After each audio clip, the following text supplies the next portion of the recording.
I interviewed a man yesterday, a very powerful man. You'll see him shortly on Sputnik, a great spoken artist, who told me about a meeting he did in Blyth.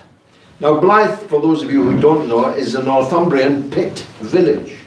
At one stage, every person in it was a coal miner or running a small business that the coal miners used. And an old friend of mine, Ronnie Campbell, was the MP there for for 30 years. And he stepped down, and the Tories have won it.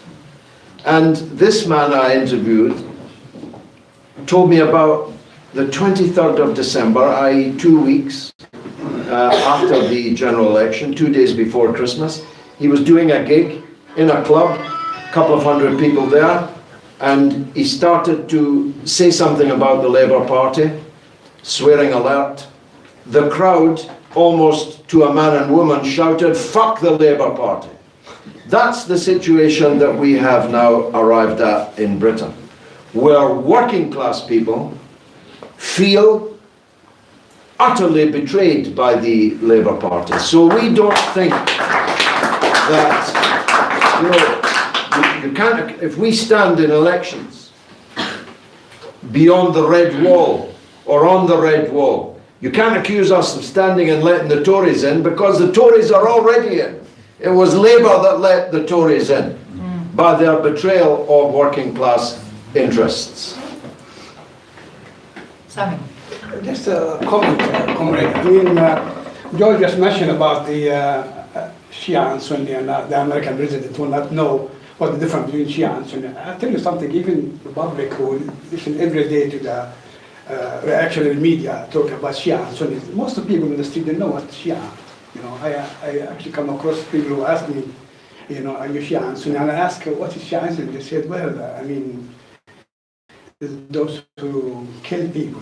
I don't know. I'm not a Muslim. I said, well, but you asked me that question. I had a visit the other week from Jehovah's Witness, you know, who pushed himself in and walked in, and I said, hello. And he asked me first a question, are you Shia and Sunni? I said, what is Shia? You know, because the Shia, the 12 groups, they have to do a PhD, you know, with Shiaism. It is not about listening to BBC. You got to have a really PhD in that to understand what the Shia and Sunni are. Until 1979, there's nothing called Shia and Sunni. Till 2003 in Iraq, we know that most of the families are mixed. Wife is a Shia, husband is Sunni. We never heard of this before 1979. And under the Shah was a Shia. The Arab dictators used to pray for the Shah, used to go and kiss his feet. You know, the area, the so-called Persian Gulf, it was accepted by all the Arab dictators, Persian Gulf. After Khomeini took over in 1979, it became an Arabian Gulf, you know, and the media was changing, and there's thousands of books, thousands of books, I can actually give you the title of books, was published about how awful the Shia and Sunnis. Till 1979, we never heard of a thing called Shiaism at all. So they actually, in the media started actually banging on the Shia Sunni. And we are in the public repeating, actually, you know, like parrots, you know, Shiaism. I asked this guy who was carrying his Bible, and he visited homes, and he said, well, the reason I'm asking you because the grandson of the Prophet, Hussein and Hassan, was killed. Where is Muhammad that time? He asked me. I said, I assume he was in heaven. He said, well, did he ask God to save his grandchildren? I said, well, he did ask God. And he said, what God said? I said, well, God started crying. He said, God crying? I said, yes. What he said to him, I said, well, he said to him, Muhammad, you wanted to save your grandchildren. I couldn't even save my own son. You know? And they said, oh, sorry, we must go now. We have to go. So what I'm trying to say, George, is not to tell your story. This term of Shia Sunni exists after 1979. Exactly. You know, there's thousands of books published in Saudi Arabia, Yeah, that's right. made by the Saudis. Free books was given in the streets here in Birmingham about Shia and Sunni. There's not such thing called Shia and Sunni. They exist because they want to divide, as George said, divide the Arab world and in creating infighting. The Muslim requirements, two things, is to believe that one God and Muhammad the last messenger. Yeah, but And how you break? Iranian are not Arabs. Well, it doesn't matter. Well, it doesn't matter. You have Western European Bosnia is a Muslim. Yeah? You don't need to be an Arab to be a Muslim. You don't need to be a white to be a Muslim. You need to be a black to be a Muslim. A Muslim world, if you look at the Hajj, if you walk in the Hajj and look, you see black, white, short, fat, Japanese, Chinese Muslims, the Japanese Muslims. So you don't need to be an Arab to be a Muslim. What I'm trying to say is that not who is an Arab. I'm trying to say that the division we're creating now is in order to control the Middle East, the Arab world, and creating fighting. That's the whole purpose of Shia and Sunni. They didn't give a damn if you are Shia and Sunni. As George said, in Gaza, 100% Sunnis. 100%. Well, they're slaughtering the Palestinians every day. But that's Sunnis. Six countries not allowed to enter the United States. 6 Muslim countries. They're Sunnis. None of them Shia. In his list, American president, he actually banned 6 countries. 6 Muslim countries not allowed to enter the United States. That's Sunnis. So this is just obviously a game, a political game, to create a fighting in the Middle East in order to suck our blood and our oil. That's the whole idea. Thank you. Thank you. I have, there was a gentleman in the middle here somewhere. Can you everyone put your up? The gentleman here, gentleman at the back, and Jeep. Can you show your hands clearly? Anybody else who was wanting to speak? You wanted to come back in. You wanted to come. Okay. Hi, Mr. George. Because I'm from Iraq, I've been a long time outside Iraq. I'm so close to all these news, families through there. As far as what happened between Iran and America, do you believe now America know the power of Iran? Do you believe they think they're going to stop trying to throw the governments? Or that's it? What do you think? Well, the president just said that Tucker Carlson on Fox News has persuaded him that he has been going down the wrong road. So who needs the CIA, who needs the Secretary of State for this and that? You just need to watch Tucker Carlson. And as it happens, on the principle that even a stop clock is right twice a day, Tucker Carlson is right. And he appears to have persuaded President Trump that regime change in Iran will not be achieved by the current policy direction. What I think Iran will now do, having symbolically really responded to the assassination of General Soleimani, will allow events to take their course, and I've just hinted at one of those. Namely that the United States will be driven out of Iraq by popular uprising, by millions of people finally on the streets driving them out, but before we reach that stage, by military attacks, by resistance in Iraq, will make the presence of the Americans untenable. It has already begun to happen in Syria. I don't know if you know, but on the night of the Iranian retaliation, the Americans, in a very big hurry, closed down one of their bases and ran out of the country. And those attacks will be stepped up. So I don't expect any American forces still to be in Syria by the end of 2020. Because the Iranian policy now is to clear the Americans out of the region. And there are plenty of people in all the countries in the region who want to see that happening. Of course, the process will not be even, it will not be pleasant, and innocent people and servicemen and so on will lose their lives needlessly, but it will end that way. Most people watching this already know that I have been correctly predicting events in this region for a very long time. And so listen to me when I say the Americans will be driven out of the Middle East. And that will be Soleimani's great revenge. On the... I was going to respond to something that my comrade Sami said about parrots. Isn't it astounding that a week ago, virtually no parliamentarian, no journalist, no broadcaster, and no member of the public had ever heard of General Qasem Soleimani. In 1 week, We have Jeremy Corbyn being pinned against a wall by Sky News because he would not declare that Soleimani was a terrorist. How can he be a terrorist? He's the man that's killing the terrorists. He's the military leader that played as big a role as any single individual ever did of killing Al-Qaeda and ISIS. He was a general. He was a diplomat on a diplomatic passport, on a commercial flight, who openly went through passport control, who was on official business, who was murdered in cold blood by an actual terrorist called Donald Trump of the United States of America. That is, by the way, what Jeremy Corbyn should have said but didn't say.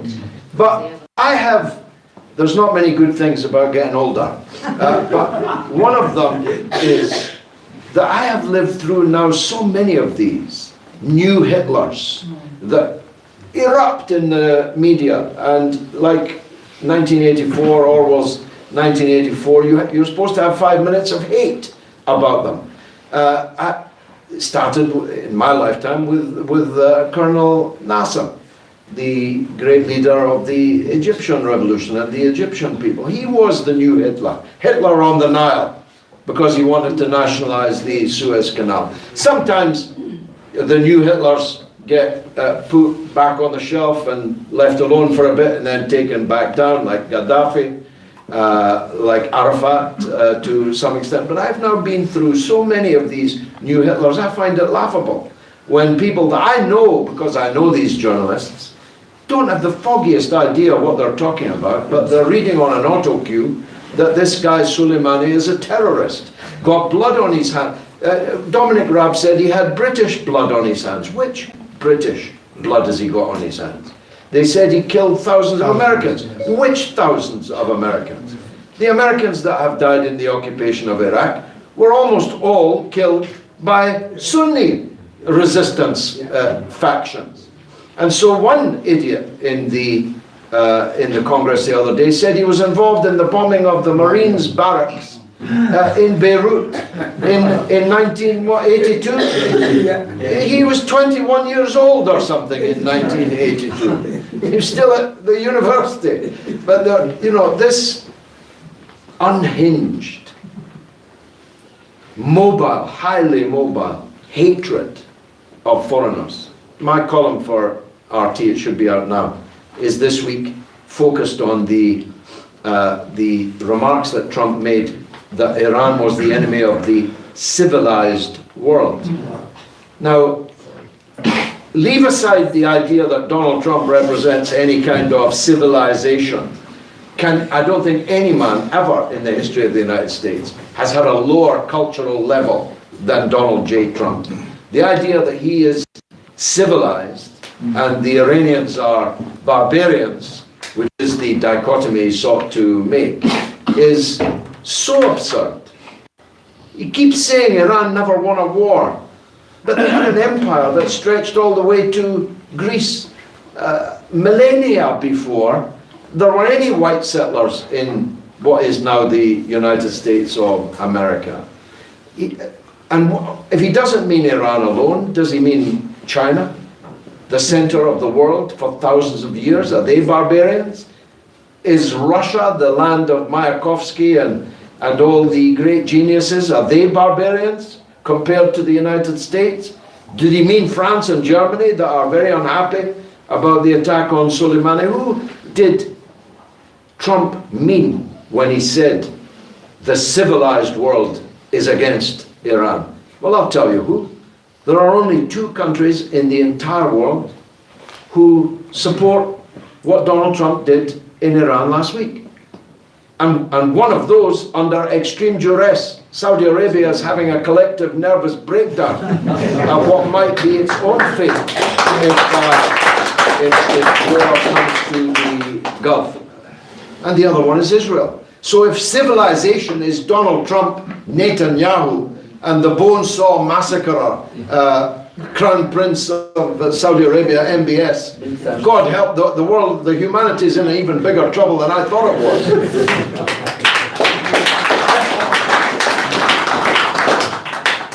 the gentleman at the back next, but just before I do, I wanted to come back in, George, if I may. Sure, of course. On a point that you made there about this way that we have allowed the imperialist media, that's what they are, not the mainstream media, but they are the imperialist media. They're controlled by the imperialist ruling class and they parrot a certain narrative. And we've allowed them to dominate our minds to the point where we unthinkingly parrot endlessly things that they tell us. And I'll give you a small example. My daughter is 12. She came home from school the other day, and you won't be particularly surprised to hear that she has a slightly more questioning mindset. She came home and said to me, Mum, it was making me really cross today. Everyone at school was talking about World War III, and they all said this guy Soleimani was a real bad guy and it was good that he was dead. Now, she's 12. I'm pretty sure that 24 hours earlier, all of the children who were so confidently telling each other that it was good that the bad guy was dead had never heard of the bad guy. Right? They clearly had no idea what they were talking about. It's almost farcically obvious that they had no idea what they're talking about, but they're just aping what they see around them. That is what our society has become. I talked about this in 2011, the way that the invasion of Libya had been run as a media war, the way that everybody overnight, all the Guardian medias, became experts in how evil somebody was who they had never heard of a week before. Certainly didn't know anything about his country, about the way people lived there, about why imperialism might be targeting them, didn't ask themselves why, didn't think to do some of their own investigation. They read an article, they feel like an expert. We've allowed ourselves to be lulled into this sense that if you hear something on the news or you read it in a newspaper, it's in print, it must be true. And we don't go and check, find out. It's easy now. It's really easy to go and look for yourself. What is this based on? Who's got interest in telling me this? You know, and I think the biggest reason that the working class has ended up in this position where we just suck up all these lies is that we've had no leadership to speak of for decades. That is exactly what you were talking about, George, when you said Jeremy Corbyn could have said when he was under attack, this is a lie. I'm not going to say that because it's a lie, because it's being pushed by people who want a war, they want oil. It's got nothing to do with, you know, some evil dictator.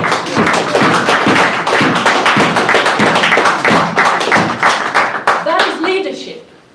If we have our own media, George was talking about, we're starting to have our own media now, but we have to recognise it's our media. We have to spread awareness of it. We have to tune into it, listen to it, hear the truth. Hear the truth from people who want to tell us the truth, who are on our side in this class war. Stop listening to our class enemies when they fill our heads with lies to sell their wars, which not only kill people abroad, but impoverish us at home.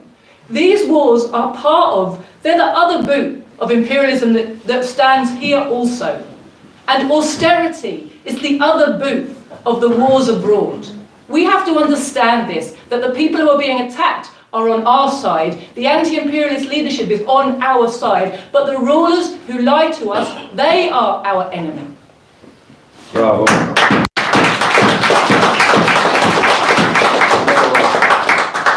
A gentleman at the back. The gentleman mentioned about the Shia-Sunni split. I just like to say that in Iraq, there was never a Shia-Sunni conflict in the 900 years of Iraq. Exactly. Never. It began when the Americans invaded, and when they invaded, suddenly the Sunnis are blowing up Shia mosques, and the Shia are blowing up Sunni mosques. At the same time, the Americans invaded.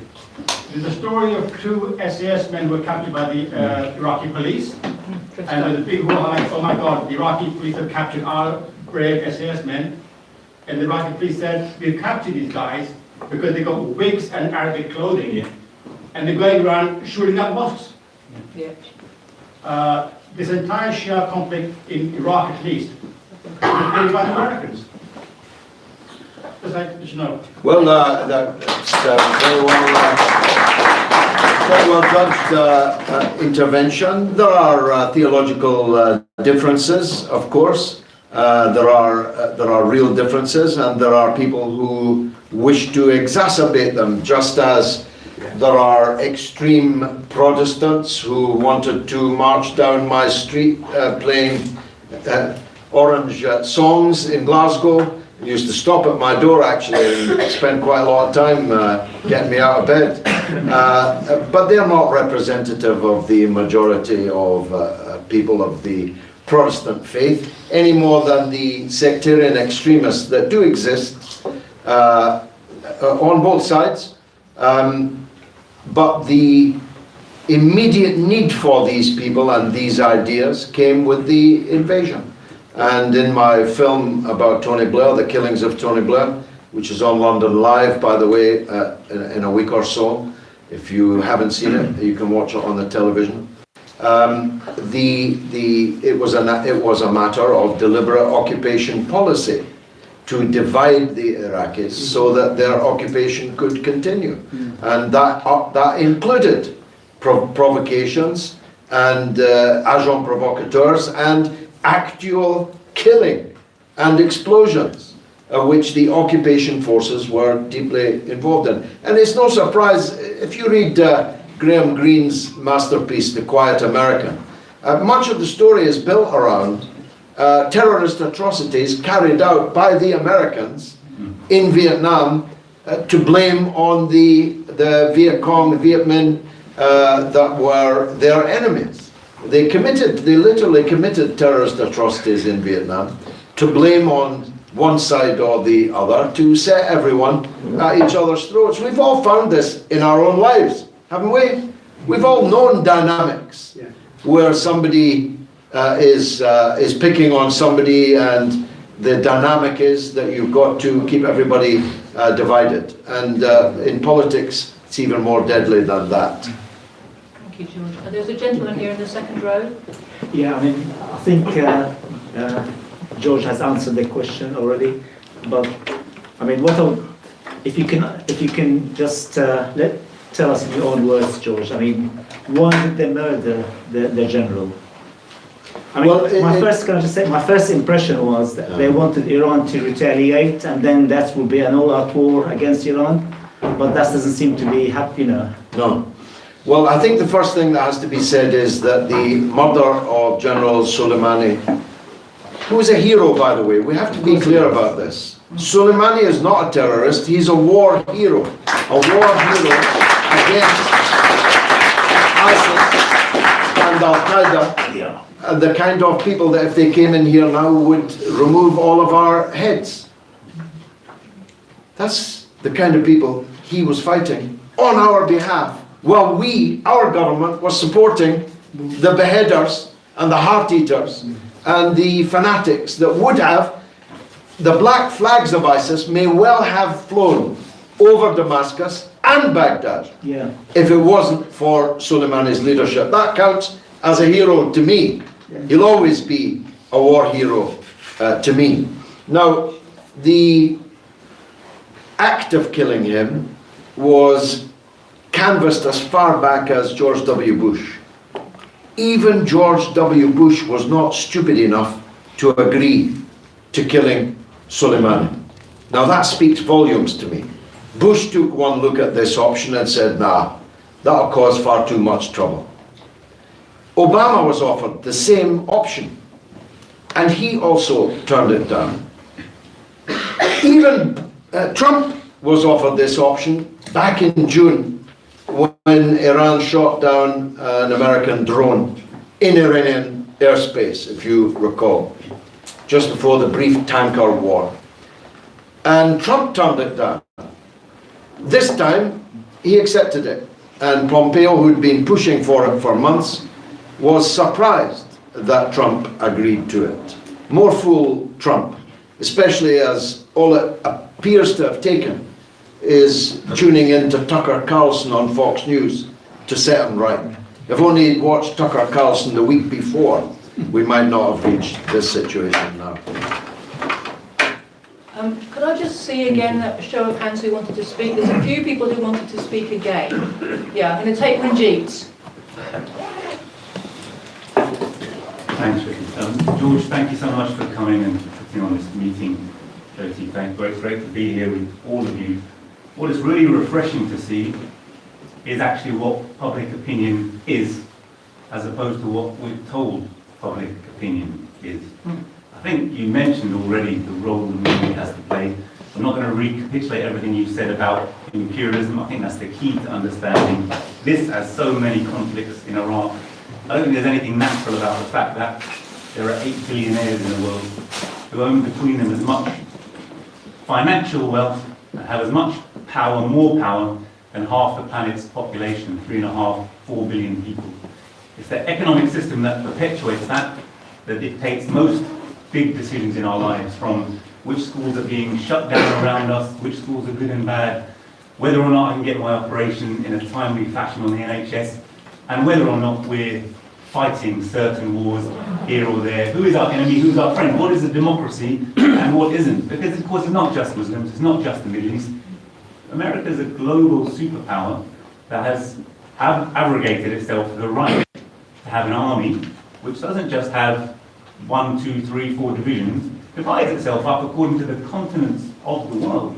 And it declares itself the right to patrol every coast, police every continent, accrue to itself the benefit of every resource, of every scrap of labour on the planet, because working people that produce all value. There's nothing natural that all of this wealth ends up in such a tiny number of hands, and that's really what we're fighting.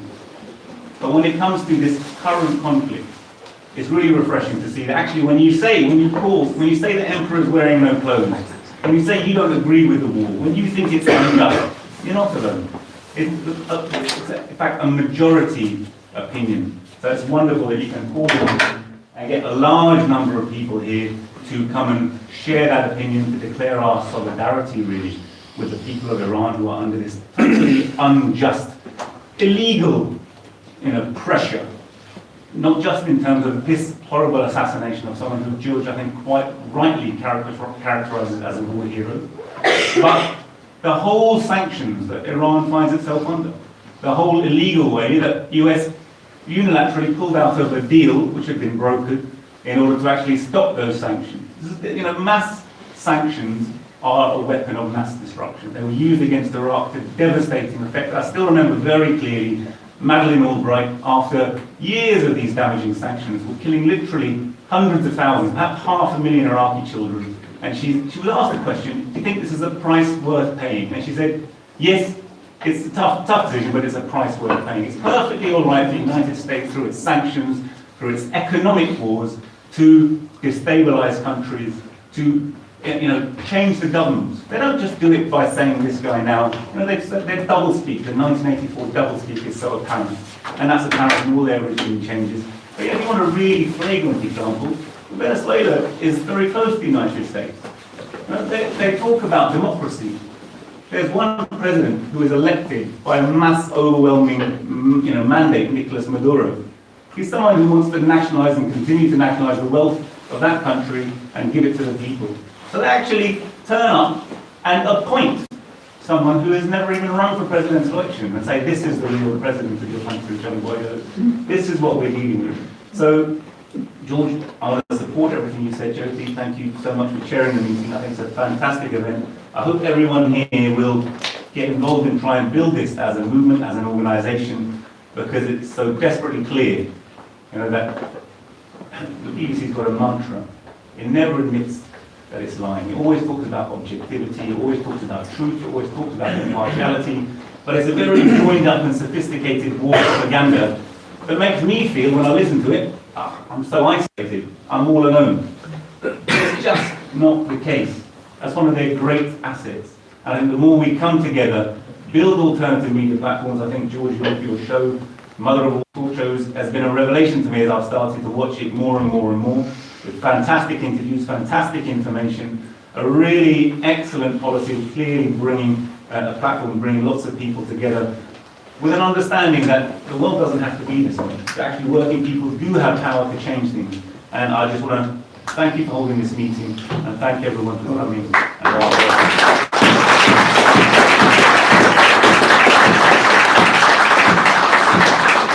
on that subject, Jyoti, if you didn't book through Eventbrite and you want to stay in touch with us, make sure that before you leave, we've got your contact details, yeah? Good. Have we got sheets at the back, Ed, to collect information? And have we got bowls for a collection? Yeah, okay, cool. Gentleman at the front. Yeah. Talking about the economic aspect, if the euro petroleum, the dollar, petrol is sold in dollars only. If that was replaced by other strong currencies or an alternative currency, which the Kuala Lumpur summit was planning to create a dinar, if the petrol and gas is sold internationally on 3 or 4 different currencies, won't the American monopoly break, and then they will not be able to apply any sanctions, which would probably have the same effect? Well, here's another prediction. I like predictions. The hegemony of the dollar will not survive this decade. That by the end of this decade, vast economies will not be trading in dollars. And they include the obvious, Russia and China, but they will also, I think, include India. They'll include substantial parts of Africa, because the dollar hegemony is one of the principal soft power weapons in the US armory. And if one country takes it upon itself to break from it, that country can be broken. But if Russia and China lead an exit march out of dollarization, then it can be achieved. And it's already happening. Russia and China are substantially trading with each other in their own currencies. Iran is trading with China, partly by barter, but partly also in Chinese currency. These phenomena can only grow.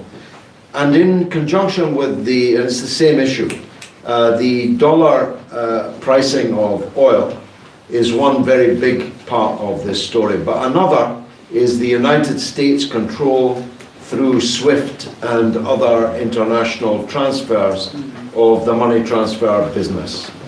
Any one of us here now, let's hope not, could have our accounts closed by the banks this evening.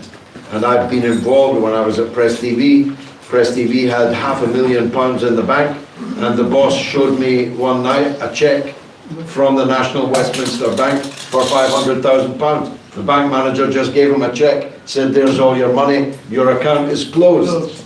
And so this power to control through Visa and SWIFT transactions and so on, to control money transfer in the world also has to be broken. I want to see Russia starting its own Visa, its own Facebook, its own Twitter. Why should we be dependent on these tools of imperial power? And other countries too, but I've actually asked the Russians at a high level to do these things, because we need to get out from under, as Ranjit just said. It doesn't have to be this way. Thank you. Gentleman here. George, thank you very much for your talk, and also all the presentations you've been making in the media. I do try and watch them, especially on Sundays. It's so wonderful. You talking about predictions? You made a prediction when Soleimani was murdered, that Iran, the place Iran would or might attack was Bahrain, because, and I was amazed, you described the concentration of military power there, including UK, which is based in Bahrain. I have two questions really to ask you. Supposing if that had come true, how would the next step would have been played out, and how would Russia and China would have reacted? As you know, a couple of days ago, China has already offered Iraq assistance to rebuild that country, and they've done it in other places as well. But that was one question. The other question is, it frightened me when I listened to you that this could happen. And instead I was pleased that the Supreme Leader decided what he called to slap America. But what would have happened if Bahrain was attacked? And Britain also would have been involved in Russia. Well, it is a frightening prospect, and it nearly happened, and it might yet happen. Yeah. The reason for those who didn't hear it is that Bahrain is an overwhelmingly Shia Muslim country with a tiny, totally unrepresentative Sunni monarchy, which exists only through the support of Saudi Arabia, which is just across a causeway, literally a bridge. Bahrain's roughly the size of a very large car park and is of great strategic value to Saudi Arabia and also Britain and the United States. The Fifth Fleet is docked there, the US Fifth Fleet lives there, and thanks to David Cameron, we've now reopened a naval base closed by Harold Wilson in the 1960s in his policy of withdrawal from east of Suez. Now we've got a base there. So in one place, the size of a very large car park, you have an unpopular, repressive king, an overwhelmingly hostile to the regime and to Saudi Arabia population. In fact, they used last week's events in the dead of night, like thieves in the night. They hanged two dissident Bahrainis in the midst of all this chaos.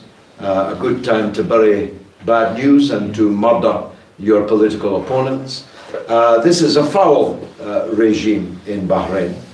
And if you attacked it, you'd be attacking Saudi Arabia, an unrepresentative monarchy, and the US and UK naval assets in the Gulf.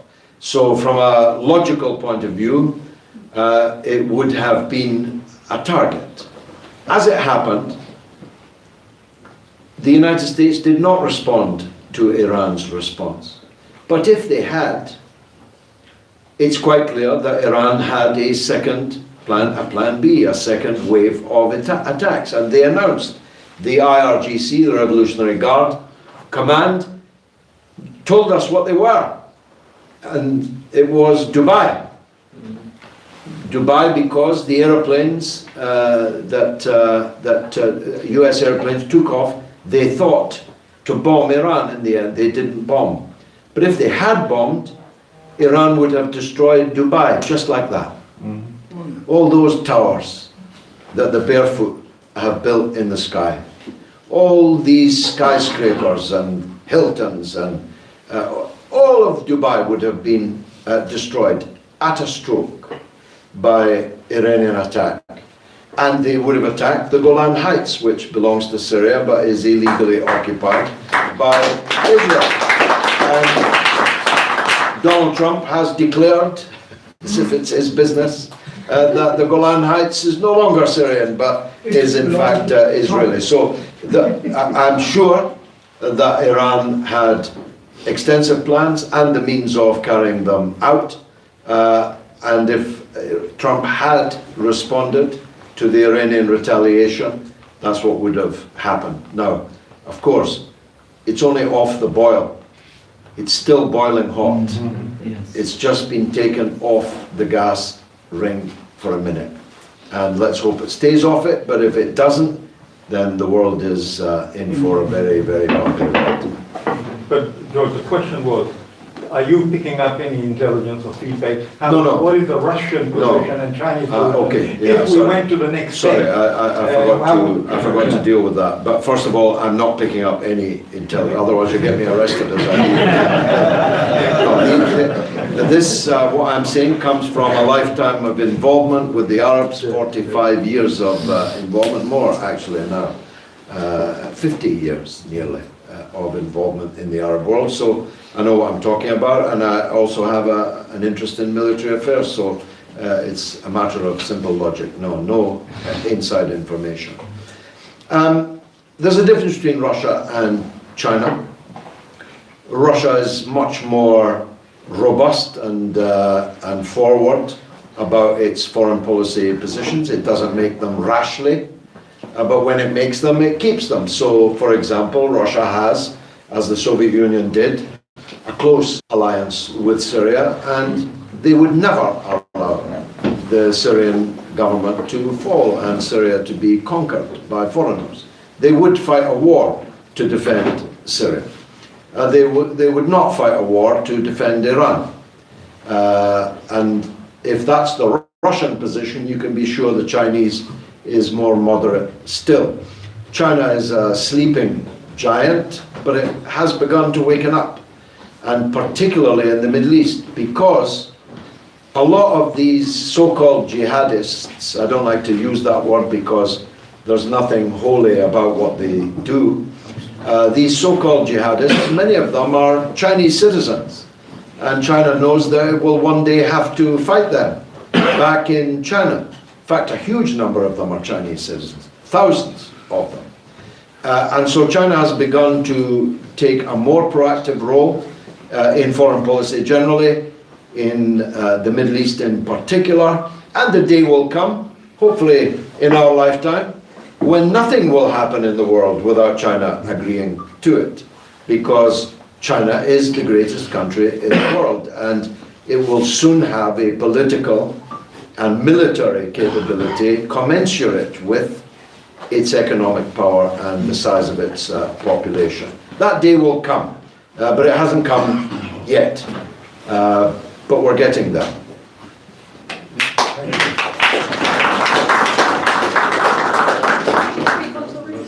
No, you haven't spoken yet. Okay. Can I just see, is there, apart from this gentleman here, is there anyone who hasn't spoken yet?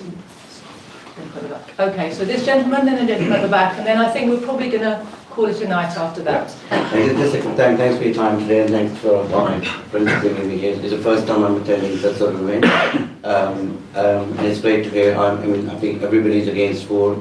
I know a lot of American friends, I've got friends, families there. Even in the UK, everybody's against. Nobody wants war. You recently spoken about Emmanuel Macron, the French president as well, about his policies. So I just wanted two questions. First would be, what do you think about the European aspects of what's happening in the Iranian, and where do you predict their sort of involvement in there? And I know British has always been, Americans, doing allied, doing all everything together. So first about the European involvement, and second question is, you are doing an amazing job, and in terms of the future of your party, in terms of how we can go to the more audience around the world to prevent these sort of wars. I know your strategies, one of the things you talk about, your own media and other kind of thing.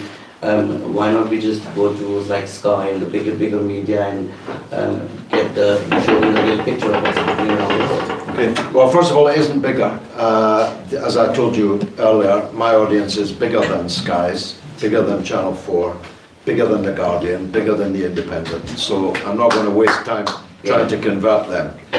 I'm trying to convert the people to move from them to us. That's a much more effective way of doing it.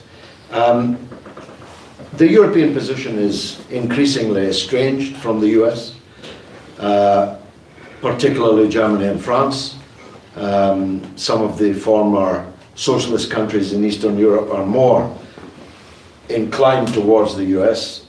They are client states of one kind or another, but the big powers now in the European Union, Germany and France, are extremely hostile to Donald Trump. There was a poll the other day which CNN was forced to, no, Fox was forced to show, in which European people were asked who was the biggest danger to world peace.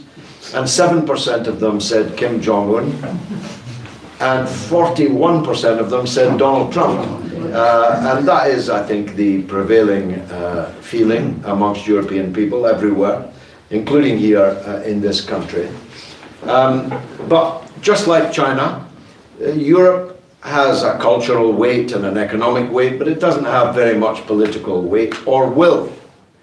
So, for example, when the US ripped up the JCPOA, the Iran nuclear deal, the Europeans said that they would step in and set up all kinds of mechanisms and methods of transfer and so on, so that the deal could be saved. I've no doubt that they sincerely meant it, but they were not able to deliver it. And that's why Iran has now itself said, well, the agreement is clearly dead, because the European powers have not been willing or able to prevail, to get out from under the US umbrella. And it seems to me, although they snigger at Trump behind his back, and they get caught on video sometimes, when Trump is actually there, they are docile as puppies. He is the alpha male, he comes in, he demands this and demands that, and they snigger and whisper that they won't, but they do. And until Europe is led by people who genuinely mean it, when they say, we will not be a satrapy of the United States. You know, we are not Bahrain. We are ancient civilizations of some importance, and we're going to act like it. Then we'll always be led by the nose by the United States. So it's going to be a long march, but the march has already begun. I hope you'll all join us on that march, and just like the original long march, it will prevail. I'm absolutely sure about that. Thank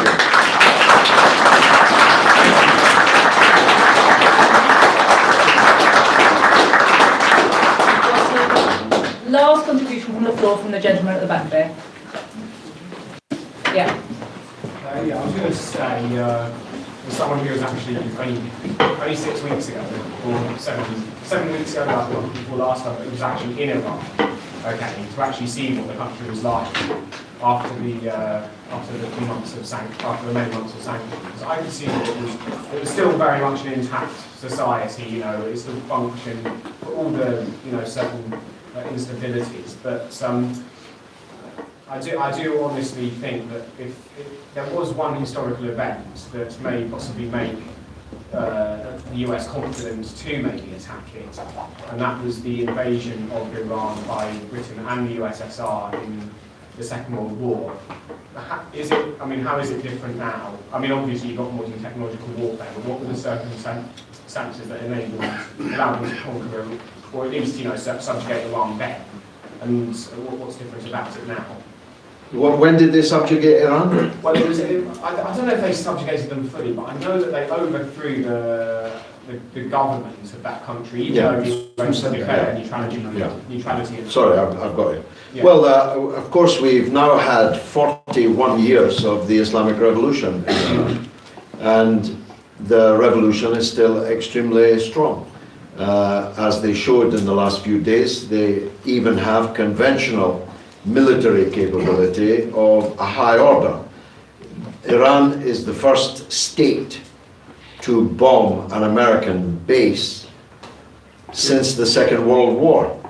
No Arab state, no other state has been able to do that. Vietnamese guerrillas obviously did, but no state did. So this is quite an achievement for the Iranians, and they're very proud of it. But quite apart from their conventional defenses, they have a mobilized people. If the United States were to invade Iran, they would be met by literally millions of people with pitchforks if no other weapon was available. So they cannot do that. The United States cannot occupy Iran. That's why their demands, not even demands, their statements of fact, like, for example, Iran will never get a nuclear weapon. How are you going to stop them? The only way you could stop them is by invading and occupying their country, and you're not able to do that. Admiral Lord West, the former head of the Royal Navy, said the US would require 1 million soldiers. And they don't even have 1 million soldiers, and they have the biggest military budget in the world. So they can't, they won't. And therefore Iran will develop a nuclear weapon if they decide to do so. I've said it before, I might as well say it again. If I was Iran, I would be developing a nuclear weapon. Why should the United States have all the... And I'm against nuclear weapons. I was arrested at Faz Lane protesting against nuclear weapons. I don't want to see any But I can't see any justification for Netanyahu having 200 and Iran not having any, and Iran to be destroyed if it dreams of one day maybe having one nuclear weapon. That's just racism, frankly. That is the idea that white people or their auxiliaries can have nuclear weapons, but others cannot. But anyway, they say they don't want to build a bomb. The Europeans this week will try and put together something on the nuclear deal again. It may or it may not succeed, I suspect not. But Iran will, the system will never be overthrown by foreign intervention. Well, if they do, they do. You know, I've always said this. If the Iraqis had wanted to overthrow Saddam Hussein, that's their business. They can get together and rise up and overthrow him, but it's not, you can't ask me to support my country bombing them because they will not or cannot overthrow their government. That's a recipe for total anarchy and chaos in the world. So I believe that Iran will pull through. They are suffering under sanctions. Cuba's been under sanctions for 60 years and has, necessity being the mother of invention, has developed all kinds of capabilities that put other people's capabilities in the shade. And that's also happening in Iran. But the only way this can be peacefully resolved is for Iran's national sovereignty and its sovereign rights to be recognized, and Iran to be treated as an equal, respectfully, with all other states in the world. Now that's civilization.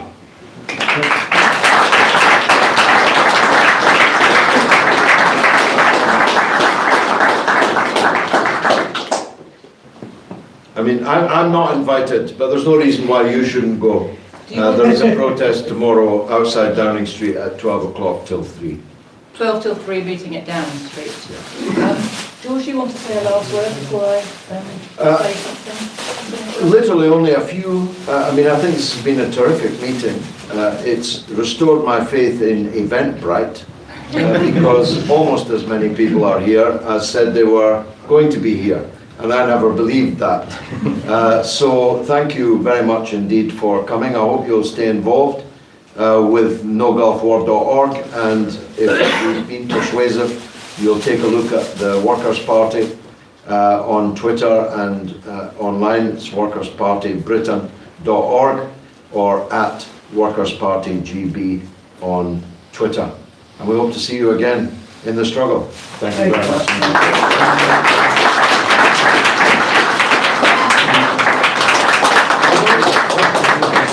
All right, there'll be someone at the back taking a collection. There'll be someone at the back taking a collection, Jesse. There'll be someone at the back taking a collection as you leave. Can you please also make sure you leave your contact details with us so that we can be in touch with you about more events. Thank you. As long as God gives me breath. Thank you, ma'am. Very nice to meet you. And yourself. Are you a Scotsman? I am, yes, Glasgow. Glasgow, where? Do you know Joe Livingston? Yeah. I'm an East Galway. Right, yes.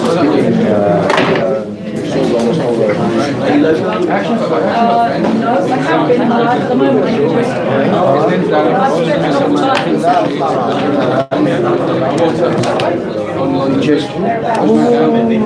So basically, I love that, yeah. he's basically, Thank you.